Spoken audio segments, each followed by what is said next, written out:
Hello once again welcome back all guys. അപ്പോൾ എല്ലാവർക്കും ആദ്യം തന്നെ മഹാശിവരാത്രി ആശംസകൾ. ഞാനിപ്പോൾ ഉള്ളത് നമ്മുടെ വീട്ടിലെ കാവിലാണ് കേട്ടോ ഗൈസ്. ഇപ്പം നിങ്ങൾക്ക് എല്ലാവർക്കും ഈ ഒരു ശിവരാത്രി ദിവസം എല്ലാ നന്മകളും ഐശ്വര്യവും വരട്ടെ എന്ന് ഞാൻ ആശംസിക്കുകയാണ്. അപ്പം നമ്മുടെ മണി പ്ലാന്റ്സ് ആണ് കേട്ടോ നിങ്ങൾ കണ്ടുകൊണ്ടിരിക്കുന്നത്. അപ്പം നമ്മുടെ കാവിലേക്ക് പോവാം. അപ്പോൾ കാവിലാണ് ഓൾറെഡി ഉള്ളത്. നമ്മുടെ കാവില് നമ്മുടെ ശിവനാണ് കേട്ടോ ഉള്ളത് ഗായ്സ്. ഇപ്പം നമ്മുടെ കാവില് നമ്മുടെ ശിവൻ ഇരിക്കുന്നത് മരുത് മരത്തിലാണ് കേട്ടോ.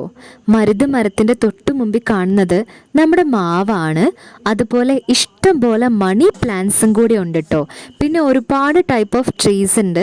പിന്നെ നമ്മുടെ ഈ കാവിൻ്റെ പ്രദേശത്ത് തൊട്ടടുത്ത് തന്നെ ആയിട്ടാണ് നമ്മുടെ അമ്മ മഞ്ചാടി മരവും ഉള്ളത്. പിന്നെ ചെറിമരം, അങ്ങനെ ഒരുപാട് മരങ്ങളുണ്ട് കേട്ടോ. മരങ്ങളുടെ കാര്യം ഞാൻ പറയണ്ടല്ലോ.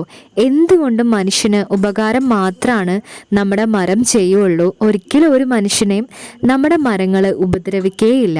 പിന്നെ നമ്മുടെ മരങ്ങളെ ഉപദ്രവിക്കുന്നത് നമ്മൾ മനുഷ്യർ തന്നെയാണ്. നമ്മുടെ മരങ്ങൾ കാരണം ഇവിടെ ഫ്രഷ് എയർ ആണ് കേട്ടോ.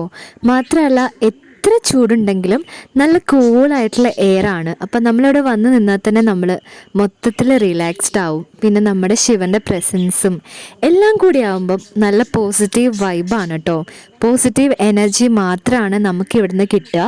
എന്തെങ്കിലും നെഗറ്റീവ്സ് ഉണ്ടെങ്കിൽ നമ്മൾ ആദ്യം ഓടി വരുന്നത് നമ്മുടെ രക്ഷകനായ നമ്മുടെ സ്വന്തം ശിവൻ്റെ അടുത്തേക്കാണ് കേട്ടോ ഗായ്സ്. ഇപ്പം നമ്മുടെ പപ്പ എന്ന് പറഞ്ഞാൽ എൻ്റെ മമ്മേൻ്റെ ഫാദറാണ് കേട്ടോ. മമ്മേൻ്റെ അച്ഛൻ, നമ്മുടെ ഗ്രാൻഡ് ഫാദർ.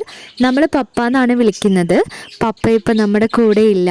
പപ്പയാണ് കേട്ടോ നമ്മുടെ ശിവനെ വെണ്ണക്കല്ലിലെല്ലാം കൊത്തിയിട്ട് ഇവിടെ പ്രതിഷ്ഠിച്ചിട്ടുള്ളത്. അപ്പം ഞാൻ ഓൾറെഡി പറഞ്ഞു നമ്മുടെ ഈ മരുത് മരത്തിലാണ് നമ്മുടെ ശിവൻ ഇരിക്കുന്നതെന്ന് ഗായ്സ്. ഇപ്പം നമ്മുടെ ശിവൻ്റെ വിഗ്രഹത്തിന് ഏകദേശം 6 നൂറ്റാണ്ടോളം അതിൽ കൂടുതൽ പഴക്കമുണ്ട് കേട്ടോ. അപ്പം നമ്മുടെ ഭഗവാനെ കാണുന്ന ഓരോ സമയത്തും നമ്മൾ ഓർക്കുന്നത് ആദ്യം നമ്മുടെ പപ്പേനെയാണ് കേട്ടോ.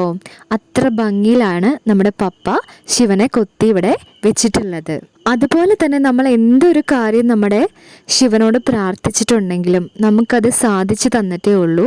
അതുപോലെ എപ്പോഴും നമ്മുടെ രക്ഷകനാണ് നമ്മുടെ ശിവൻ ഗായ്സ്. ഇപ്പം നമ്മുടെ ഈ എല്ലാ മരങ്ങളിലും മുഴുവനും മണി പ്ലാന്റ്സ് ആണ് കേട്ടോ. അപ്പം നമ്മുടെ ശിവൻ ഇരിക്കുന്ന ഈ ഒരു മരം, നമ്മുടെ മരുത് മരത്തിൽ നിങ്ങൾക്ക് കാണാം മുഴുവനും നമ്മുടെ മണി പ്ലാന്റ്സ് ആണ് കേട്ടോ. അതുപോലെ നമ്മുടെ ഈ മരുത് മരത്തിലും നമ്മുടെ മാവിലും ഇഷ്ടംപോലെ വേരുകൾ നിങ്ങൾക്ക് കാണാമല്ലേ. അപ്പം നമ്മുടെ ഈ വേരുകൾ കാണുമ്പോൾ എനിക്ക് ആദ്യം ഓർമ്മ വരുന്നത് പാമ്പിനെയാണ് കേട്ടോ. അപ്പം ശരിക്കും പറഞ്ഞാൽ പാമ്പാണെന്നാണ് നമുക്ക് തോന്നുള്ളൂ. ചില സമയത്തൊക്കെ ഞെട്ടിപ്പോയിട്ടുണ്ട്. നമ്മൾ പെട്ടെന്ന് നോക്കുമ്പം അതുപോലെ കൈയൊക്കെ വെക്കുന്ന സമയത്ത് പാമ്പിനെ പോലെ തന്നെയാണ് നമുക്ക് തോന്നിയിട്ടുള്ളത്. കുഞ്ഞു നീണ്ട വലിയ പാമ്പുകളെ പോലെയാണ് നമ്മുടെ ഈ വേരുകൾ മുഴുവനും ഉള്ളത്. അതുപോലെ ഇഷ്ടംപോലെ മണി പ്ലാന്റ്സും നമ്മുടെ ഈ മരുത് മരത്തിലും മാവിലും ഒക്കെ സ്പ്രെഡ് ചെയ്ത് പല ടൈപ്പിലുള്ള മണി പ്ലാന്റ്സ് ഉണ്ട് കേട്ടോ കിടക്കുന്നുണ്ട്. കണ്ടില്ലേ, ഇതൊക്കെ ശരിക്കും നമ്മുടെ പാമ്പ് പോലെയാണ് കേട്ടോ തന്നെ സ്പ്രെഡ് ചെയ്ത് കിടക്കുന്നത് ഗായ്സ്. ഇപ്പം നമ്മുടെ ശിവരാത്രിൻ്റെ പുറകിൽ ഒരുപാട് സ്റ്റോറീസും ഐതിഹ്യങ്ങളും ഒക്കെ ഉണ്ട്. അപ്പം നമ്മൾ ഇന്ന് അതിലൊരു ഐതിഹ്യമാണ് പറയാൻ പോകുന്നത്. നമ്മുടെ ദേവന്മാരും അസുരന്മാരും അമൃത് കിട്ടാൻ വേണ്ടിയിട്ട് നമ്മുടെ പാലാഴി മദനം ചെയ്യാൻ തീരുമാനിക്കുകയാണ് കേട്ടോ. അതിനു വേണ്ടിയിട്ട് അവർ മന്ദര പർവ്വതം പിഴുതെടുത്തുകൊണ്ട് വന്ന് വാസുകീനെ കടകോലാക്കിക്കൊണ്ട് വാസുകിയുടെ തലഭാഗം അസുരന്മാരും വാൽഭാഗം നമ്മുടെ ദേവന്മാരും പിടിച്ച് അവർ പാലാഴി കടഞ്ഞുകൊണ്ടിരിക്കുകയാണ് കേട്ടോ ഗായ്സ്. അപ്പം നമ്മുടെ പാലാഴി ഇങ്ങനെ കടഞ്ഞുകൊണ്ടിരിക്കുന്ന സമയത്ത് നമ്മുടെ ലക്ഷ്മി ദേവിയും സുരാദേവിയും കാമധേനുവും കൽപ്പവൃക്ഷവും ഉച്ചീസ്രവസ് എന്ന കുതിരയും നാൽക്കൊമ്പനാനയും കൗസ്തുഭരത്നവും ഇവയെല്ലാം നമ്മുടെ പാലാഴി മദനത്തിൽ നിന്ന് വന്നു കേട്ടോ. സമുദ്രമദനത്തിനിടയിൽ നിന്നും ഒരു വലിയ വിഷം വന്നു. അതാണ് കാളകൂട വിഷം.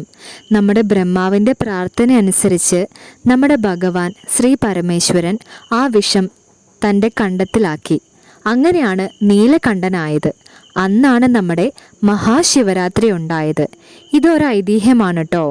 അങ്ങനെ നമ്മുടെ പാലാഴി കടയുന്ന സമയത്ത് നമ്മുടെ വാസുകി ഛർദ്ദിച്ച വിഷം, കാളകൂട വിഷം, ആ വിഷം നമ്മുടെ ശ്രീ പരമേശ്വരൻ തൻ്റെ കണ്ടത്തിലാക്കി.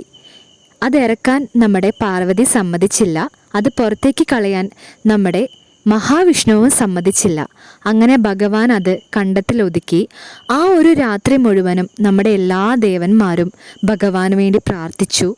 ആ ഒരു രാത്രിയാണ് നമ്മുടെ മഹാശിവരാത്രിയായി മാറിയത് എന്നൊരു ഐതിഹ്യവും കൂടി ഉണ്ട് കേട്ടോ. ഗായ്സ്, ഇപ്പം നമ്മളിപ്പോൾ 2 ഐതിഹ്യങ്ങളെല്ലാം കേട്ടു. അപ്പോൾ ഇതുപോലെ തന്നെ ഒരുപാട് ഐതിഹ്യങ്ങളുണ്ട് കേട്ടോ. അതിൽ 2 മാത്രമാണ് ഞാനിപ്പോൾ പറഞ്ഞിട്ടുള്ളത്. അപ്പോൾ നമ്മുടെ മഹാശിവരാത്രിക്ക് നമ്മൾ രാത്രിയിൽ ഉറക്കളച്ചിരുന്ന് പ്രാർത്ഥിച്ചിട്ടുണ്ടെങ്കിൽ അതെന്ത് കാര്യമാണോ ആ കാര്യം എന്തായാലും നടക്കും. അല്ലാതെ നമ്മുടെ ദൈവം നമ്മുടെ എല്ലാ പ്രാർത്ഥനയും കേൾക്കൂട്ടോ.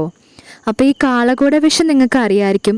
നമ്മുടെ ഭൂമിയിലേക്ക് അത് വീണിട്ടുണ്ടെങ്കിൽ അന്ന് തന്നെ നമ്മുടെ ഭൂമി ഇല്ലാതെയാവും. അപ്പോൾ നമ്മുടെ പരമേശ്വരൻ, ശ്രീ പരമേശ്വരൻ അത് കണ്ടത്തിലൊതുക്കി എല്ലാ നന്മകളും നമ്മുടെ ഭൂമിക്ക് വരാൻ വേണ്ടിയിട്ട്.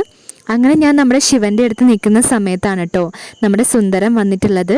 അപ്പോൾ എല്ലാവർക്കും ഒന്നും കൂടി മഹാശിവരാത്രി ആശംസകൾ.